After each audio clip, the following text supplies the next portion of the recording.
What up, folks? Nick Battle, a.k.a. NinosCorner, man. Look, Texas just beat Mississippi State 35-13, man. You're on the live post-game show for Texas versus Mississippi State here on the Bleacher Report app, man. Like I said, you got me, your host, Nick, NinosCorner Battle. Tough win, man, 35-13. Texas's opener in the SEC. Playing against Mississippi State, one of the worst teams in the conference, but they did come and play hard today, man. We'll wait for some folks to come in here, man, so that we can start getting the chat in. But crazy game by Texas, man. First half was 13-6. 14-6. Very weird for a Sark offense to actually be like that, but it wasn't really on Sark, man. Texas had a few things. Fumbles here, by Jaden Blue, drop touchdown passes, from Jonte Cook as well. Lots of penalties too, which is not like the Texas offense. Usually, once that Texas offense gets going, they are really good. One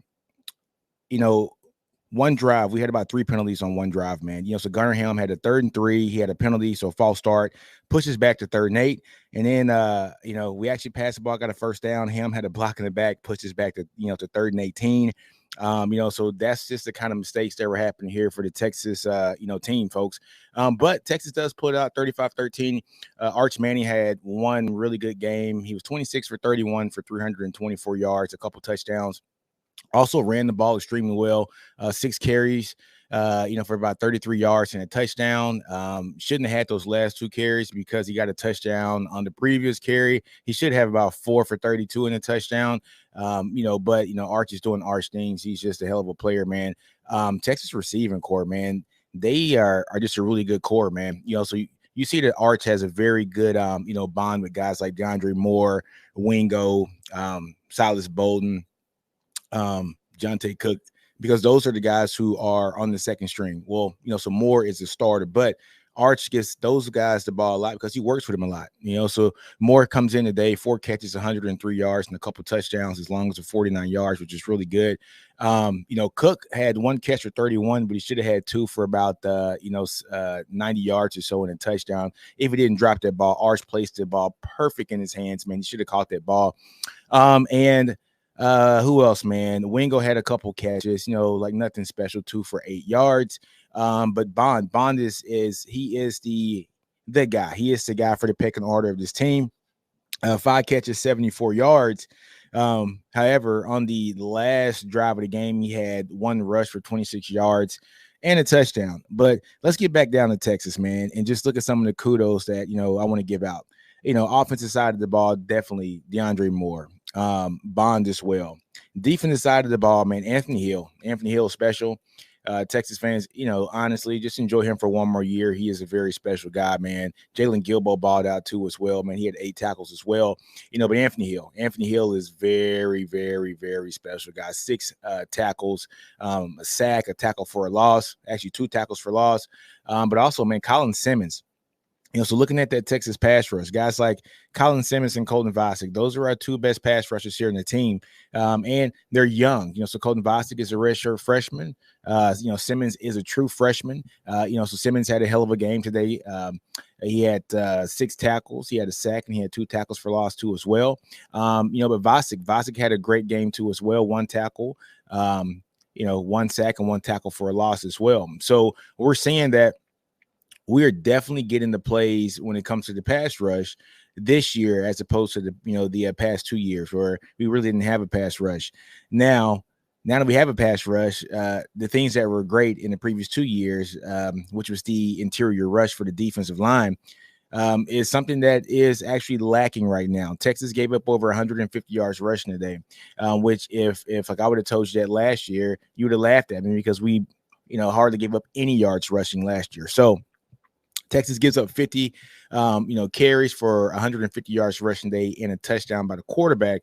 But to be honest with you, I think it was a little bit worse than that, because in college football, anytime a quarterback gets sacked, which he got sacked about 5 or 6 times today, those count as rushing yards for the quarterback. So he finished with 12, rushes for minus 14 yards. In the NFL, if you take those yards away, man, you're looking at them rushing for about 174 yards or something like that. So, actually 164 yards on about 48 carries or so, right? So you're looking at this state team, they ran pretty well today. They ran very effectively today, and that's something that the Texas defense has to clean up, because this is not one of the better teams in the SEC. I think Texas is looking to that bye week. Texas bye week is this week. Texas, they're missing Quinn, even though Arch had a great game. We always talk about this in the back channels. Yes, this game is not on Arch. Arch had an outstanding game, very, very good game.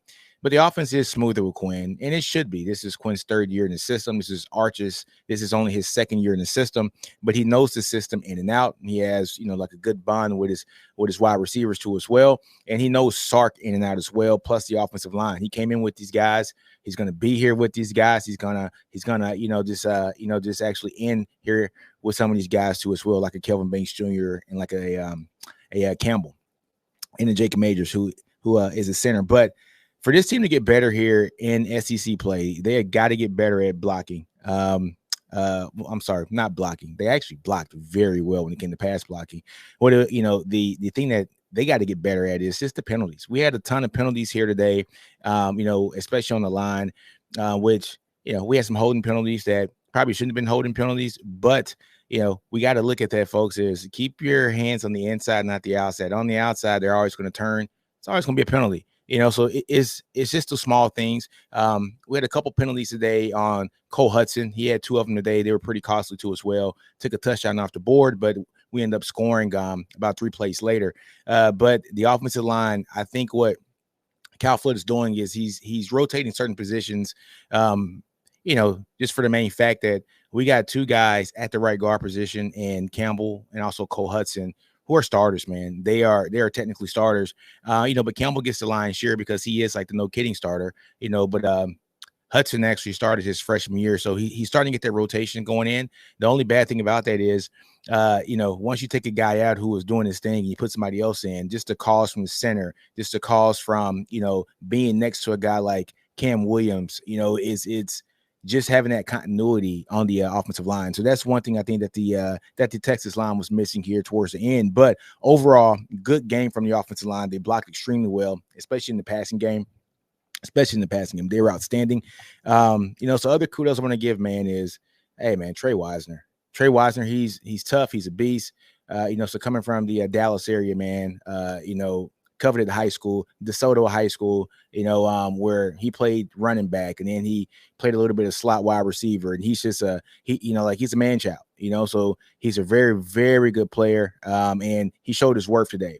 Texas not having a guy like CJ Baxter, we're starting to see how much that is hurting, because we're counting on Jalen Blue to be that guy here on the team, and he has the ability to break big runs and everything, but he fumbled twice today, folks, and 2 costly fumbles, one going into the end zone, which cost us at a minimum 3 points. The other was at the start of the second half, where Texas was driving. He had a long run for about 30 yards or so, and he actually fumbled the ball, and so he didn't play from that point on. He finished with 6 carries and 36 yards, for 1 touchdown, but he also had 2 drops today, if I'm not mistaken, in the passing game. So no, I'm sorry, that was last game. So he had 2 fumbles today, but he had about 4 drops throughout the entire season so far this year. So he's got to get the ball control better from a running back position. But just in saying that, so Jaden Blue, he played, he's had better days, but Wisner came in and did a great job. I was waiting for Jared Gibson to come in. He finally came in, in that fourth quarter, 4 carries for 16 yards. Tough runner. Baby Rhino is a tough runner, man. And so he is one of those guys that you love to see. But overall, if the offense didn't have the mistakes, if the offense was clicking, this game is over by halftime. It's probably 35 to 3 at halftime, and I'm having a whole different discussion here in this channel. But it wasn't, a very efficient offense today. It was, a very choppy offense, but the defense played well, with the exception of stopping the run. So if Texas plays better teams, which they are, some of those plays that were actually missed today by Mississippi State, they won't be missed in a couple weeks by OU. They ran the ball extremely well. They ran it physical. Texas in the interior of that defensive line has to get better. If they do not get better, we are going to have some problems here, because the strength of the SEC is in the trenches. Offensive line, defensive line. That is the strength of the SEC, and that is something that Texas is definitely going to have to fight with and fight through. But in saying all that, man, I love what I'm seeing from the young guys here from Texas, especially on the defense side of the ball. Like I said, Colin Simmons balled out today. Benda, man, being a veteran here, Benda's like a heat-seeking missile. So just actually listen to the commentators. They're saying that Benda actually clocked 22 miles per hour a couple times last year. Guys, that is extremely fast. That's the same speed that Bond has clocked as the starting wide receiver here at Texas, and he's running a 10.5 or a 10.6, like in that 100-meter dash coming out of high school in Georgia. But looking at guys like Benda as a seasoned veteran, he's playing extremely well next to Anthony Hill. We talked about the young guys. Anthony Hill, he's going to be a guy that we got one more year with him, folks. After next year, he's gone. Colin Simmons is a 3-and-gone kind of guy, too, man. He's a true freshman. Colton Vasek is trending that way. I'm telling you, if Colton Vasek gets the snaps that many think he should, because he is just a natural pass rusher, Colton Vasek is going to be a guy who has the opportunity to not be here long here on campus as well. But what Texas is doing is they are really recruiting extremely well to make sure that we backfill some of those positions. Like I said, though, honestly, the Texas defensive line interior has to get better. We got to be able to stop the run. We got some veterans there. We got Alfred Collins. We got a Vernon Broughton, but we don't have Byron Murphy, and Sweat coming through those doors this year. But we do have some veterans who can, actually show their worth. But we are rotating with Horton. Who else? We got Broughton. We got Collins. We got Norton. We got let me see, Mitchell didn't play today, but we have some guys who we do rotate on that defensive line. But it's just just opportunity for them to get better. This wasn't the best game that we could have had on film today, but it is a win. And as people say in the SEC, it just means more. And yes, this game just means more. One thing that I do want to say, I want to talk about the quarterback from Mississippi State. So he scores his last touchdown, right? And, I think the game's like 28-13 or something like that in the fourth quarter. And he scores his touchdown. He has a nice little run for about 12 yards. Then he runs to the sideline and he throws the horns down. It's like, dude, the scoreboard, dude, like the game's over. He probably meant to do that his entire life, and he made it happen. But we're not going to talk about that today. What Texas has to do is we got to stop those plays that are 15 yards or more in the passing game too as well. We had about 3 or 4 of those today, and those are plays that we shouldn't allow here with the talent that Texas has. Having like a guy like Manny Muhammad who got beat today. He got beat on a route. If there was a better quarterback who was throwing that ball, that is a completed catch for a touchdown. And so these are things that even in a win, Steve Sarkisian, he's able to put on the tape and show a lot of nasty plays. And I'm not talking nasty in a good way. A lot of nasty plays here in this defense, a lot of nasty plays here in this offense, and just show these guys that, you know what, we won, but there are teachable moments in this game to where we can get better. Because if we do not get better, you will get beat, in that shootout against Oklahoma. If this team, excuse me, if this team does not get better, you will get beat at home going against Georgia. All right. If this team does not get better, a team like Kentucky, who just upset Ole Miss today, will beat you. Right. So these are very good teachable moments here for this Texas staff, teachable moments here for this Texas team. Also, I don't want to put everything on the kids who are playing the game. I want to talk about the staff too as well. So looking at Steve Sarkisian, we're up 14-6. He kicks a field goal. We go up 17-6.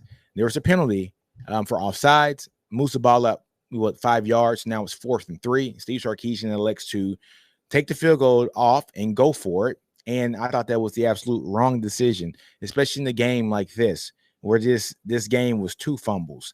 It was drop balls. It was penalties. It was played with a lot of mistakes on the offensive side of the ball. You got to take the points you get them.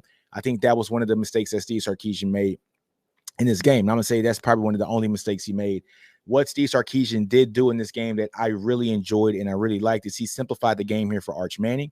And this is where people say that, look, things run smoother with Quinn. They do run smoother with Quinn because he's been in the offense longer. Some of those passes that he was giving Arch were passes that were shorter in nature, passes that were pretty much just like extensions of the run. There was one pass where he passed it on he faked handoff to Trey Wisner. I think Wisner split out to the right. He turns around and passes the ball over the fingertips of the defensive end from Mississippi State, and that ball goes to Trey Wisner. Now, with the patience of Trey Wisner, he's able to, do like a little hop step, gets to the side, and gains about 5 or 6 yards. That was great patience by Trey Wisner, but a better player intercepts that ball and probably takes it for 6. So those are things that we got to clean up.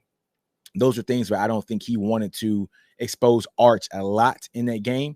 But one thing I will say about Arch Manning, the way you throw a deep ball is something of beauty. And like, he's like, I don't care. I'm going to throw the deep ball. That's what he does.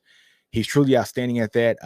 That pass to Cook was on the money as he's kind of navigating through pressure. Also had a deep ball to Moore too as well.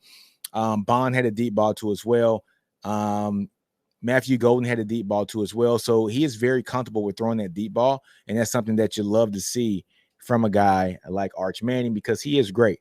He is going to be great. I think everybody sees in 2 to 3 years, he is going to be one of those guys who will probably be the first pick of the draft. I mean, he is that good. And he's a strong kid, 6'4", 230, 235 pounds. And he's very fast too, running about 21 miles per hour, folks. So you're looking at a guy who has the height, the weight, the size, and the speed. You couple that with the Manning philosophy, man, and the Manning brain, and this guy is very good. And I think people are seeing that our backup quarterback can stand toe-to-toe with a bunch of teams here in the country, not just the SEC, but in the country as a whole. But excuse me. So getting back to this game, the bye week couldn't come at a better opportunity here for Texas. Texas needs this to get healthy. It needs this to get Quinn Ewers back in the saddle, right? Texas needs this to assure that they clean up the mistakes that they had here in this game. And I think they will. I think they're going to clean this up.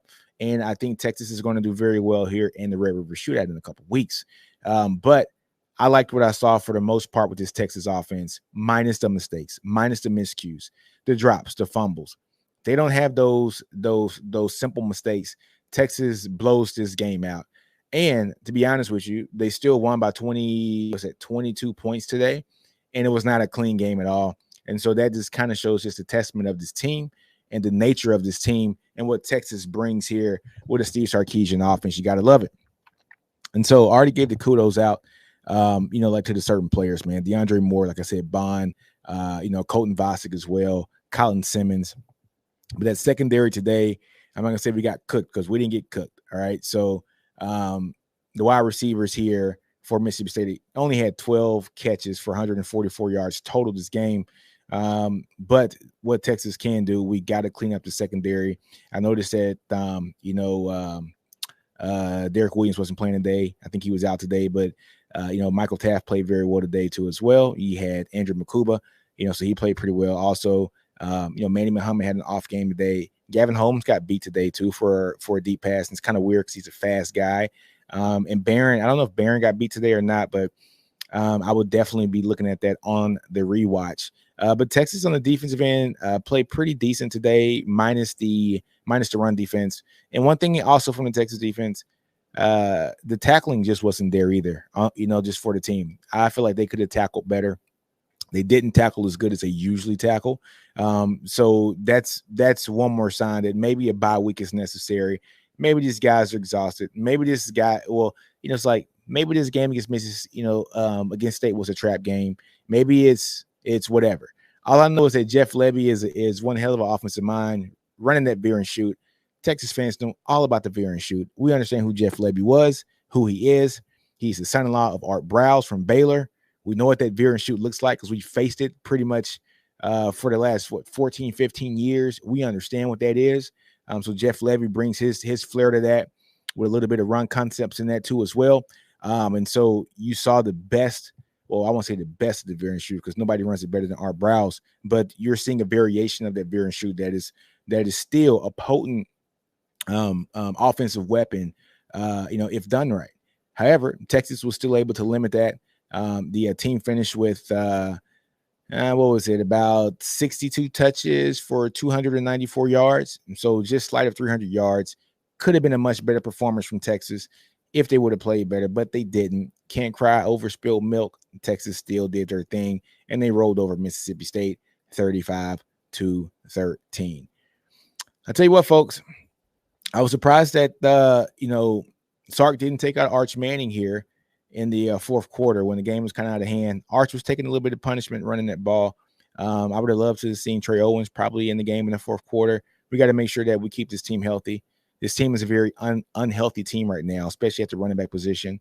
We saw that, Jaden Blue didn't come back in either. I don't know if that's from injury or, excuse me, or Sark's just holding back.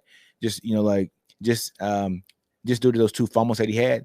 But this team has to get healthy, and this bye week is coming at the right moment. Jaden Blue needs his health.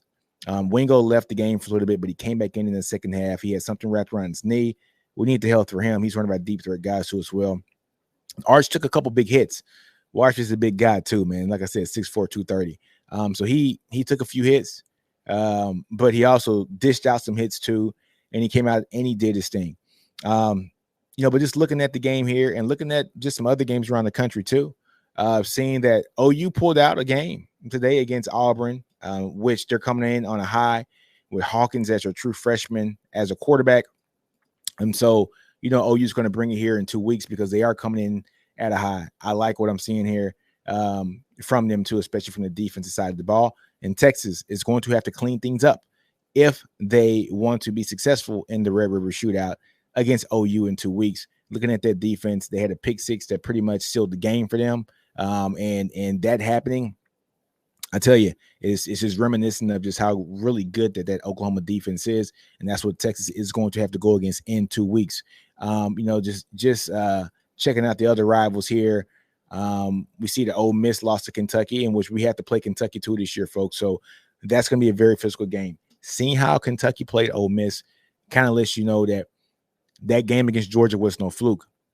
Texas has to play Georgia this year too in Austin. Georgia is playing right now, and I'm kind of looking at it now. They are playing Alabama right now. It's going to be a great game. Alabama's up 7-0 in that game. I picked Bama to win that game on the live, show here on a Friday with my boys. But Texas has to play some guys who are pretty good competition.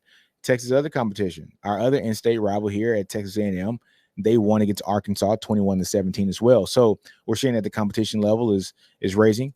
We're seeing that our rivals are playing well, also, and it just makes for better football when we all step in that field where Texas is going to be 5-0, OU's 4-1. It's going to be a great game in a couple weeks. So for Texas to clean things up and get better here for the next game, Texas has to clean up the penalties. Texas has to protect the ball. Texas has to have their wide receivers be able to catch the ball. You guys got to see it in and catch the ball. No basket catches. Catch it with your hands, folks. DeAndre Moore, shout out to him. Way to track a ball. He tracked that ball extremely well in the corner of the end zone, left hash. Outstanding catch. Arch threw a deep ball that was right there in the corner. Moore gets that thing. He tracks it, and he does what he does with it. Scores a touchdown. Those are the things. Those are the simple things that this team is going to have to do to continue to be successful.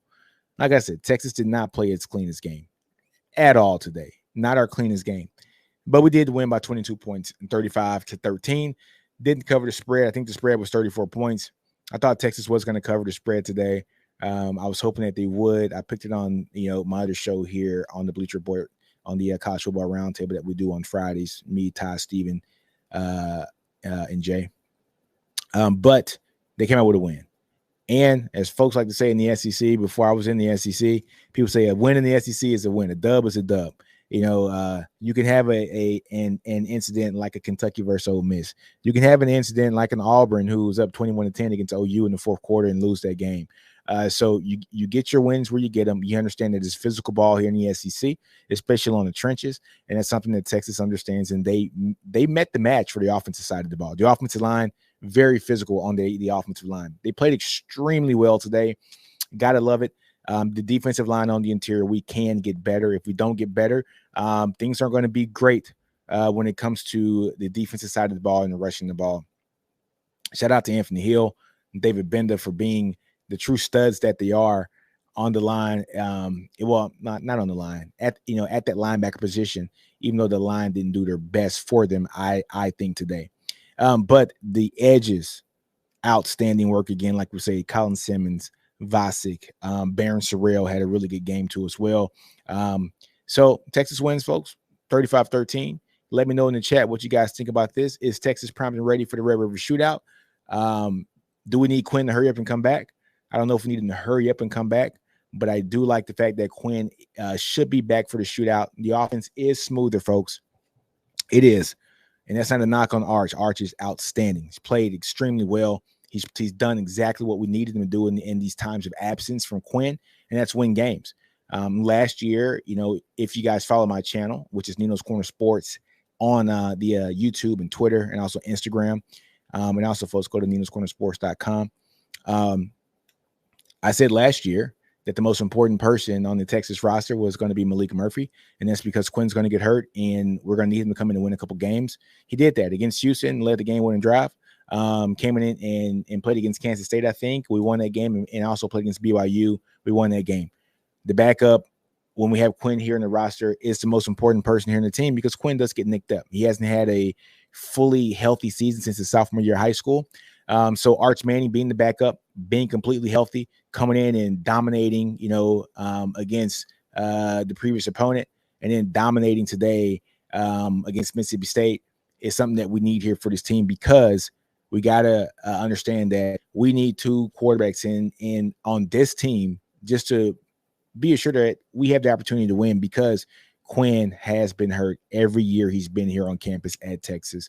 Starting 2 years ago, Alabama game, Quinn is ripping that game up and tearing it apart, hurts himself. Last year, hurts himself, misses about 3 games. And this year has the strained abdomen, and he's missed 2.5 games so far. Let Quinn get healthy. Let him cook, for Oklahoma. Even if he can't play, I feel very confident in Arch Manning and the abilities that he has, especially the deep ball. Team rallies against him. Teams rally for him because he is just a good leader. You can tell. He's tough. He's hard-nosed, and he's just a smart player. And I think anybody who watches the game sees that and understands that Arch Manning is a dude. One thing also that I want to talk about, man, I'm just going through my notes here, just prior to me getting off, folks. I already told you guys that the tackling has to get better. I told you about the 4th and 2. We got to take the points, right? Sark gets the field goal. You got to take the points, man.